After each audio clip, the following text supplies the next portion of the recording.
Ça me touche. Il y a toujours des conflits entre le Maroc et l'Espagne, ça c'est presque classique, et qui s'arrangent après. C'est pas classique. Et qui s'arrangent après. Mais laisser partir ou faire partir des milliers de jeunes pour punir l'Espagne... Non, c'est pas ça. Parce que si le Maroc voulait vraiment punir l'Espagne et par ailleurs l'Europe, il aurait ouvert les frontières avec l'Espagne. Frontières qu'il garde depuis 2007 avec 20 000 personnes, il y a 20 000 agents marocains qui sont là à protéger ces frontières pour qu'il n'y ait pas d'immigration clandestine qui arrive en Europe. Donc les 8 000, leur ont échappé. Non, c'est pas échappé. Donc ce qui s'est passé sur la frontière de Ceuta, c'est autre chose.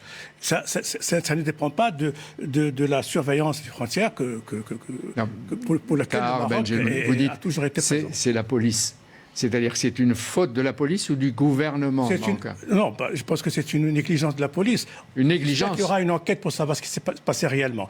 Mais la vraie Vous demandez une enquête, c'est déjà pas mal. Jean-Pierre, la vraie crise qui est l'origine de cette crise, elle est ailleurs. Elle est dans l'attitude de l'Espagne, qui a, le 18 avril dernier, admis sur son sol un individu sous une identité totalement fausse, et sachant pertinemment que cette personne est un ennemi juré du Maroc, parce que c'est le patron du Polisario qui mène une guerre sans merci contre le Maroc, une guerre financée et armée par l'Algérie, et l'Espagne savait très très bien que l'affaire de l'intégrité territoriale du Maroc est une chose sacrée et que le Maroc se bat pour que ce Sahara reste marocain jusqu'au bout.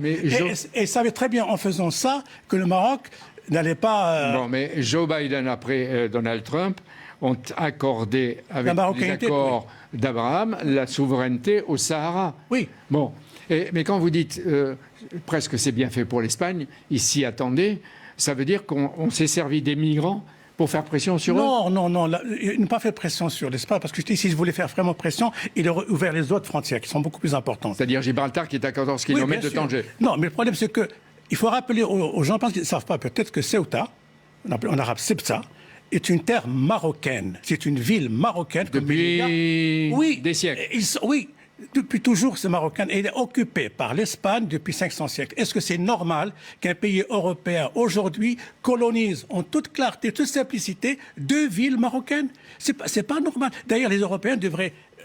Alors, les Européens, aujourd'hui, entre nous, ils sont inquiets par ce qui s'est passé et ils ont peur de ce chantage à la migration. Est-ce que le Maroc va imiter, la Turquie d'Erdogan? Non, oh là là.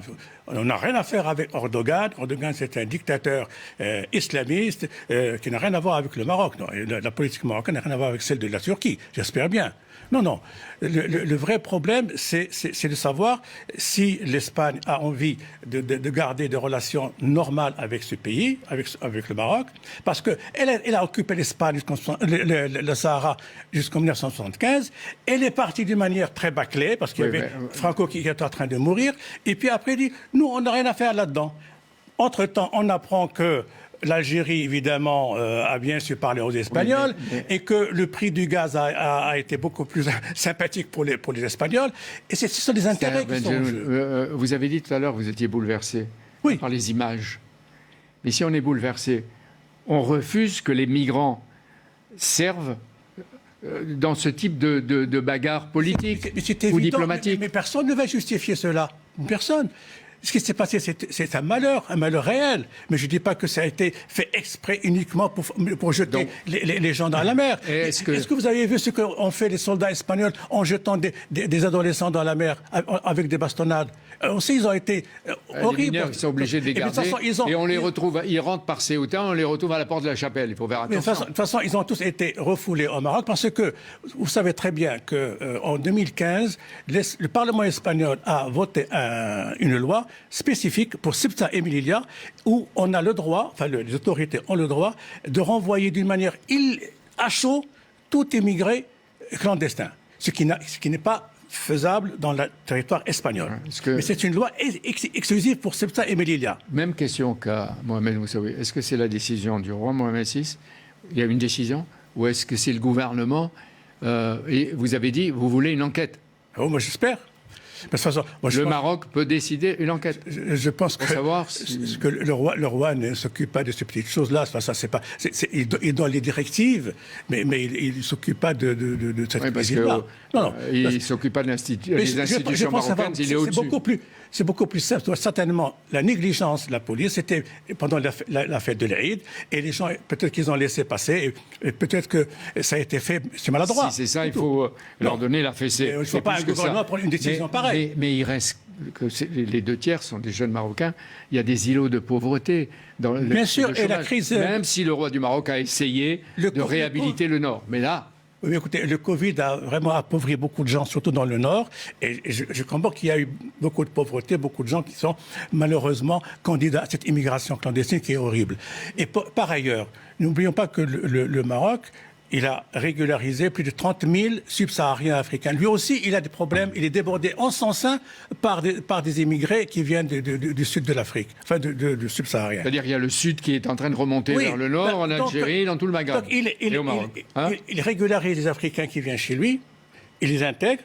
Il défend les frontières pour l'Europe. Il empêche les clandestins d'arriver en Europe. Il fait un travail énorme. Il ne va pas s'amuser à... Ça veut dire que vous sentez une montée des Africains vers le Maroc. Mais bien sûr. Il y en a beaucoup qui arrivent. Alors évidemment, surtout depuis la régularisation, il y a eu 30 000 régularisés. Il y a eu de plus en plus de candidats qui viennent. Alors il y en a qui restent et d'autres qui essaient de passer. Mais il les empêche de passer. Le détroit de Gibraltar est fermé. Ils ne peuvent pas passer. C'est pour ça que si le Maroc voulait faire pression sur l'Espagne, il aurait ouvert le détroit de Gibraltar. Benjeloun, pour terminer, vous êtes écouté, je l'ai dit, au Maroc, enfin en Europe, je l'ai dit, prix Goncourt, etc. Vous êtes écouté au Maroc, vous êtes écouté au Palais Royal du Maroc. Est-ce que vous pouvez dire, pour éviter d'abîmer la réputation du Maroc auquel on tient, qu'il ne faut pas recommencer ? De toute façon, il faut faire une enquête pour savoir ce qui s'est passé. Si, par exemple, des policiers ont laissé passer, il faut qu'il y ait une sanction. Parce qu'effectivement, l'image du Maroc a été écornée et ça m'a fait mal. Ça m'a fait mal de voir ça. Ces images m'ont bouleversé, j'étais triste de voir ça. Et vous demandez ici qu'on ne recommence pas.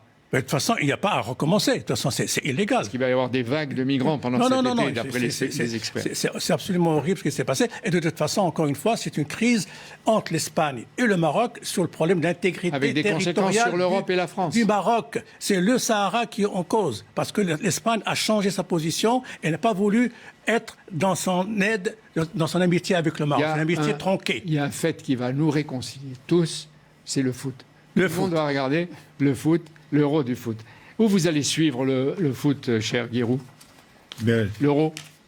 Jusqu'à la demi-finale, je suis sur Europe 1, mobilisé un jour sur 2